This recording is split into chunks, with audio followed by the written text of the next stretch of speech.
நண்பா எல்லாம் எப்படி இருக்கீங்க? இதே போல் ஃபோட்டோவை உங்களுக்கு பிடிச்ச சைஸில் பல்காவோ சிங்கிளாவோ உங்களுக்கு வேணுங்கிற சைஸில் கம்ப்ரஸ் பண்ண முடியும். இதில் நீங்கள் விருப்பப்பட்ட குவாலிட்டி பேஸ்டும் நம்ம கம்ப்ரஸ் பண்ண முடியும். ஸோ அதை எப்படி கம்ப்ரஸ் பண்ணுறது, எப்படி இந்த அப்ளிகேஷன் யூஸ் பண்ணுறது அப்படின்றத அந்த வீடியோவில் பார்க்க போகிறோம். ஸோ சின்னதாக ஒரு ஸ்பான்சர் கண்டென்ட்டோட வீடியோ கண்டென்ட்டுக்குள்ளே போயிடலாம். This video sponsor by SPO private limited Tiruvannamalai. Digital marketing துறையில் அனைத்து விதமான மக்களுமே பயனடையக்கூடிய வகையில் பலவிதமான வேலை வாய்ப்புகளை இவங்க உருவாக்கி கொடுத்துட்ருக்காங்க. ஸோ உங்களுக்கு விருப்பம் இருக்குது அப்படின்ற பட்சத்தில் ஸ்க்ரீனில் தெரிகிற வாட்ஸ்அப் நம்பருக்கு மெசேஜ் பண்ணுங்கள்.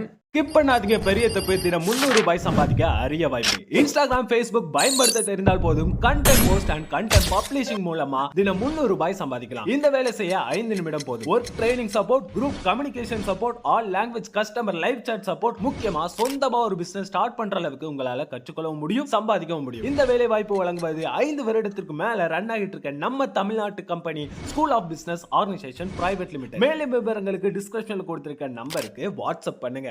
Hashtag plus the videos posted here are for educational purpose only and none of you should attempt to watch it and will never take any responsibility for it.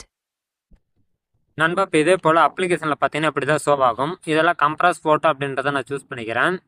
இதில் இப்போ பாருங்கள், இமேஜோட சைஸ் இது பாருங்கள் 1.2 MB. நம்ம வந்துட்டு 1.2 MB இப்போ நம்ம வந்துட்டு எடிட் பண்ண போகிறோம். ஸோ இது வந்துட்டு கம்ப்ரஸ் ஆப்ஷனில் போகும்போது நமக்கு 3 விதமான மோடு கேட்கும். ஸோ நம்ம எந்த மோடில் வேணுமாலும் எடிட் பண்ணலாம். இது கம்ப்ரஷன் மோடில் இருக்குது. இப்போ குவாலிட்டி வைஸில் பார்க்கும்போது நீங்கள் பர்சன்டேஜ் வைஸில் வந்துட்டு நீங்கள் வேணுங்கிற சைஸில் கம்ப்ரஸ் பண்ணிக்க முடியும். அதாவது பர்சன்டேஜ்னால் உங்களுக்கு 90% தரத்தில் வேணுமா, இதே போல் கம்ப்ரஸ் பண்ண முடியும். உங்களுக்கு சாம்பிளுக்காக வேண்டி நீங்கள் ஒரு சில இமேஜ் வந்துட்டு நீங்கள் டவுன்லோட் பண்ணி பார்த்துக்கலாம். இதில் வந்துட்டு கம்ப்ரஸ் பண்ணும்போது அதோட ரெசல்யூஷனை குறைக்கலாமா வேணாமா அப்படின்றத கேட்கும். உதாரணத்துக்கு இப்போ வந்துட்டு 180 இருக்குது அப்படின்னா, உதாரணத்துக்கு 180 குறைக்கலாமா இல்லை அதே ரெசல்யூஷனை மெயின்டைன் பண்ணலாம்னு கேட்கும். மெயின்டைன் பண்ணலாம் அப்படின்றதுனா மெயின்டைன் பண்ணுறதுல ஓகே பண்ணிக்கோங்க. இல்லை வேண்டாம் அப்படின்ற பட்சத்தில் அதை கேன்சல் பண்ணிக்கோங்க. ரெசல்யூஷனுக்கு தகுந்த மாதிரி அதோட சைஸும் மாறிக்கும்.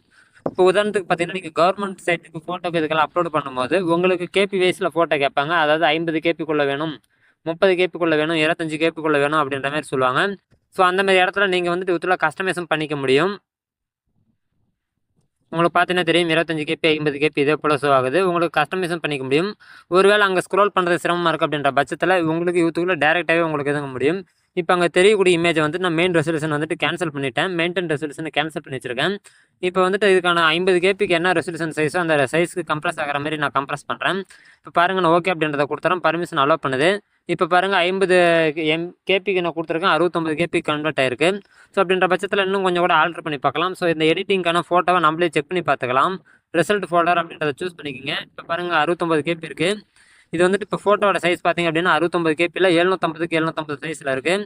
இன்னும் கூட ரெசல்யூஷனை கம்மி பண்ணி பார்க்கலாம் எப்படி வருது அப்படின்றத. கம்ப்ரஸ் ஃபோட்டோ அப்படின்றத சூஸ் பண்ணிக்கிறேன். இதில் 1.2 MB சூஸ் பண்ணிவிட்டு ஓகே அப்படின்றத கொடுத்துக்கிறேன். இது வந்துட்டு நீங்கள் பல்காகவும் இதில் கம்ப்ரஸ் பண்ண முடியும். இப்போ நமக்கு 50 கேபி வேணும் அப்படின்ற பட்சத்தில் 40 கேபி தரேன். அதாவது கொஞ்சம் முன்ன பின்ன வந்துட்டு அளவு மாறும், நம்ம கொடுக்குற அளவே கிடைக்காது. ஸோ இப்போ நம்ம 40 கேபி கொடுத்துருக்கோம், இங்கே வந்துட்டு 56 கேபியில் அவுட்புட் கொடுத்துருக்காங்க. இப்போ அடுத்தது பாருங்கள், இதில் 1.2ல் ஒரு 30 கொடுக்கலாம். என்ன நடக்குதுன்றதை பார்ப்போம். சைஸ்க்கு வந்துடுறேன். இப்போ வந்துட்டு 500 அப்படின்ற இடத்துல ஒரு 25 கொடுக்குறேன். ஸ்டார்ட் கம்ப்ரஸிங் 25 கொடுக்கும்போது நமக்கு 41 வருது.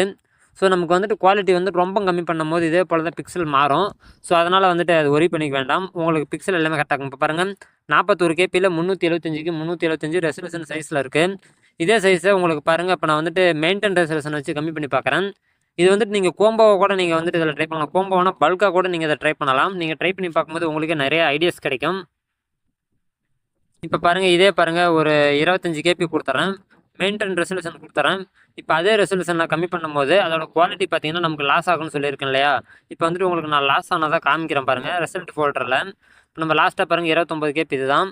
இதோட டென்சிட்டி எல்லாமே பார்த்தீங்கன்னா உங்களுக்கு அவுட்டில் உடஞ்சிருக்கும். இதோட ரெசல்யூஷனை பாருங்கள் 1500 × 1500. இந்த ஃபோட்டோ எடிட்டிங் அப்ளிகேஷனை பயன்படுத்தி உங்களோட ஃபோட்டோவை கேலரியில், அதாவது நீங்கள் நார்மலாக கேமராவில் எடுக்கக்கூடிய ஃபோட்டோ 8 MB 7 MB இருந்தால் கூட அது 500 கேபி 1 MB இதே போல் கம்ப்ரஸ் பண்ண முடியும். அதே போல் ரெசல்யூஷனுக்கு தகுந்த மாதிரி மாற்ற முடியும். இதில் கிராப் பண்ண முடியும், ரீசைஸ் பண்ண முடியும். இதே போல் நிறைய விதமான ஆப்ஷன் கொடுத்துருக்காங்க. நண்பா, நான் யூஸ் பண்ணி பார்த்த வரைக்கும் இது ஒரு பெஸ்ட்டான ஃபோட்டோ கம்ப்ரஸர் அப்ளிகேஷனு. ஸோ இதுக்கான லிங்க் நான் கீழே டிஸ்கிரிப்ஷனில் கொடுக்குறேன்.